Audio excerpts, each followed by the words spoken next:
Hi friends, ലാൽസീസ് world YouTube ചാനലിലേക്ക് എല്ലാവർക്കും സ്വാഗതം. ഞങ്ങൾ സ്വിറ്റ്സർലൻഡിൽ കൂടെ പോയിക്കൊണ്ടിരിക്കുകയാണ്. മനോഹരമായ ഭൂപ്രകൃതി, മഞ്ഞുമൂടിയ മലനിരകൾ, വീതിയും വൃത്തിയുമുള്ള റോഡുകൾ, ശാന്തരായ ജനങ്ങൾ, എല്ലാം കൂടെ ചേർന്ന് ഭൂമിയിലെ ഒരു സ്വർഗം എന്നെല്ലാവരും വാഴ്ത്തുന്ന സ്വിറ്റ്സർലൻഡ്. സ്വിറ്റ്സർലൻഡിലെ പശുക്കളെപ്പറ്റി നിങ്ങൾ കേട്ടിട്ടുണ്ടല്ലോ. സ്വിസ് ബ്രീഡുകൾ, അവ എങ്ങനെ മേഞ്ഞ് നടക്കുന്നു. ഇത് കണ്ട, ഇവിടെ പൊതു ബൈക്ക് ഹയറിംഗ് സിസ്റ്റം ഉണ്ട്. ഇതിവിടുത്തെ ആൾക്കാർക്കും യാത്രക്കാർക്കും ഒക്കെ ഉപയോഗിക്കാവുന്നതാണ്. ഒരു മൊബൈൽ ആപ്പ്, ഉദാഹരണത്തിന് public bike, lime, next bike, donkey republic എന്ന് തുടങ്ങിയതൊക്കെ ഡൗൺലോഡ് ചെയ്തിട്ട് ഒരു അക്കൗണ്ട് ഉണ്ടാക്കി അതിൽ പേയ്മെൻറ്റ് കാർഡ് ലിങ്ക് ചെയ്യണം. ആപ്പിൽ തന്നെ അടുത്തുള്ള ബൈക്ക് സ്റ്റേഷൻ കാണാം. ആപ്പിലൂടെ QR കോഡ് സ്കാൻ ചെയ്താൽ ബൈക്കിൻ്റെ ലോക്ക് ഓപ്പൺ ആകും. അതെടുത്ത് നമുക്ക് യാത്ര ചെയ്യാം. അത് എവിടെ ചെല്ലുന്നോ അവിടെ ചെന്നിട്ട് അവിടുത്തെ ബൈക്ക് സ്റ്റേഷനിൽ ഇത് തിരിച്ചു കൊടുത്താൽ മതി. സൈക്കിള് ആപ്പ് വഴി എൻഡ് റൈഡെന്നുകൂടെ അടിച്ചാൽ പേയ്മെൻറ്റ് ഓട്ടോമാറ്റിക്കായിട്ട് പൊക്കോളും. 30 മിനിറ്റ് വരെ ഫ്രീ ആയിട്ട് ഇത് ഉപയോഗിക്കാവുന്നതാണ്. ടോയ് ട്രെയിനിൽ കൂടെ ആൾക്കാർ പട്ടണം കണ്ട് നടക്കുന്നു. ഇത് ലൂസേൻ നഗരമാണ്. കെട്ടിടങ്ങൾക്ക് താഴെ ഒഴുകുന്ന നദി റോയ്സ് നദിയാണ്. ഇതിൻ്റെ പുറകിലായി കണ്ടത് ക്ലോക്ക് ടവറാണ്. ധാരാളം സിനിമകളിലും ചിത്രങ്ങളിലും ഒക്കെ കാണുന്ന ഒരു സ്ഥലമാണിത്. സ്വിറ്റ്സർലൻഡിലെ ലിയോണിൽ ഈ മുന്നിൽ കാണുന്നത് സെൻറ്റ് ലിയോ ഡെഗർ പള്ളിയാണ്. ഇത് ഏറ്റവും പഴയതും മനോഹരവുമായ ഒരു കാത്തലിക് ചർച്ചാണ്. 8-ാം നൂറ്റാണ്ടിൽ ഇവിടെ ഒരു ബെനഡിക്റ്റിൻ മഠം ഉണ്ടായിരുന്നു. 13-ാം നൂറ്റാണ്ടിൽ അത് മുഴുവൻ കത്തി നശിച്ചു പോയി. പിന്നീട് 1633 ശേഷം ജർമ്മൻ റിനസൻസ് ശൈലിയിൽ ഒരു പള്ളി പണിതു. അതാണ് ഇന്നിവിടെ കാണുന്നത്. ഇതിൻ്റെ പ്രത്യേകത ഒരു ഇരട്ട ഗോപുരമുള്ള പള്ളിയാണ്. പള്ളിയോടനുബന്ധിച്ച് തന്നെ വേറെ കെട്ടിടങ്ങളുമുണ്ട്. നല്ല ഗാർഡനും വൃത്തിയുള്ള ചുറ്റുപാടുകളുമാണ് ഇവിടെ എല്ലാം. പള്ളിയുടെ വാതിൽ ഓട്ടോമാറ്റിക്കായിട്ട് തുറക്കുന്നതാണ്. ആൾക്കാർ ചെല്ലുമ്പോൾ തന്നെ തുറന്നു വരുന്നുണ്ട്. നല്ല കൊത്തുപണികളുള്ള ഡോറാണ്.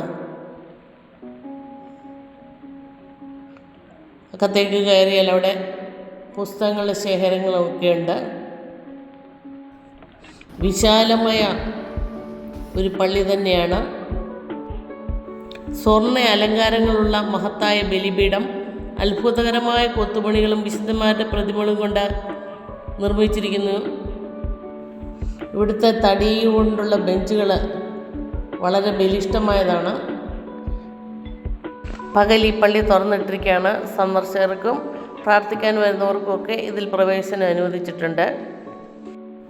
ഒരു നല്ല വലിയ തേക്ക് തന്നെ ഒരു ബെഞ്ചിന് ഉപയോഗിച്ചിട്ടുണ്ടെന്നാണ് എൻ്റെ കണക്കുകൂട്ടൽ. ഓരോരുത്തരിയ്ക്കുന്ന ഓരോ ക്യാബിൻ പോലാണ് ചെയ്തിരിക്കുന്നത്. ബെഞ്ചുകളിലുള്ള കൊത്തുപണിയെക്കുറിച്ച് തന്നെ ധാരാളം പറയാനുണ്ട്. ഇവിടെ ലോക പ്രശസ്തമായ ബാരോക്ക് ഓർഗൻ ഉണ്ട്. 17-ാം നൂറ്റാണ്ടിൽ ഇത് പണിതതാണ്. ഇന്നും അത് കാര്യക്ഷമമായി തന്നെ പ്രവർത്തിക്കുന്നുണ്ട്. ധാരാളം ആൾക്കാർ ഇതിനകത്ത് കയറി പ്രാർത്ഥിക്കുന്നുണ്ട്. സന്ദർശിച്ച് പോകുന്നവരുമുണ്ട്.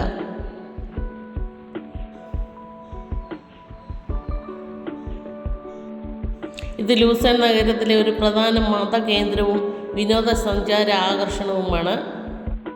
പൂക്കൾ നിറഞ്ഞ മനോഹരമായ ഒരു ഗാർഡൻ ഇവിടെയുണ്ട്. ഇതൊരു പഴയ ശ്മശാനമാണ്. ചെടികളും പൂക്കളും കൊണ്ട് അലങ്കരിച്ചിരിക്കുന്നു.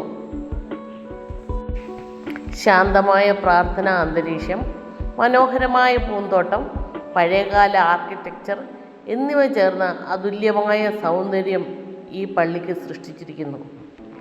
അവിടെ നിന്നിറങ്ങി ക്ഷീണമകറ്റി ഇനി കാണുന്ന ജനീവ തടാകമാണ്.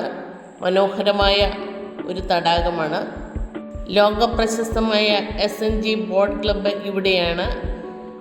ഈ തടാകത്തിൻ്റെ തീരത്തൂടെ സഞ്ചരിക്കുന്നത് നല്ല സുഖകരമാണ്. യാച്ച് ക്ലബ്ബുകളും ബോട്ടുകളും കാണാം. അങ്ങ് ദൂരെ ആൽപ്സ് പർവ്വതങ്ങളുടെ മനോഹരമായ കാഴ്ചകളുണ്ട്.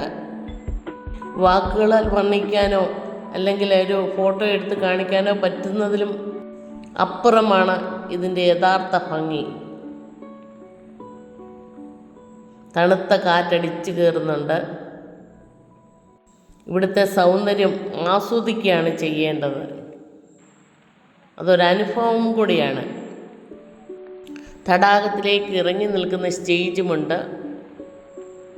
നഗരത്തിലാകെ തിരക്കായിട്ടുണ്ട്. ഈ നഗരം പൂക്കളുടെയും നഗരമാണ്. എവിടെ നോക്കിയാലും ചെടികളും മരങ്ങളും പൂക്കളും എല്ലാം നമുക്ക് കാണാവുന്നതാണ്. എൻകോൺ എന്ന റെസ്റ്റോറൻറ്റ് മുന്നിലുള്ള യൂണിക്കോൺ പ്രതിമയാണിത്. കാഴ്ചകൾ അവസാനിക്കുന്നില്ല. നിങ്ങൾ ഈ വീഡിയോയ്ക്ക് ലൈക്ക് ചെയ്യാനും ഷെയർ ചെയ്യാനും കമൻറ്റ് ചെയ്യാനും സബ്സ്ക്രൈബ് ചെയ്യാനും മറക്കരുത്. ചാപ്പൽ ബ്രിഡ്ജിനെ കുറിച്ചുള്ള അടുത്ത വീഡിയോ കാണാനും മറക്കരുത്. താങ്ക്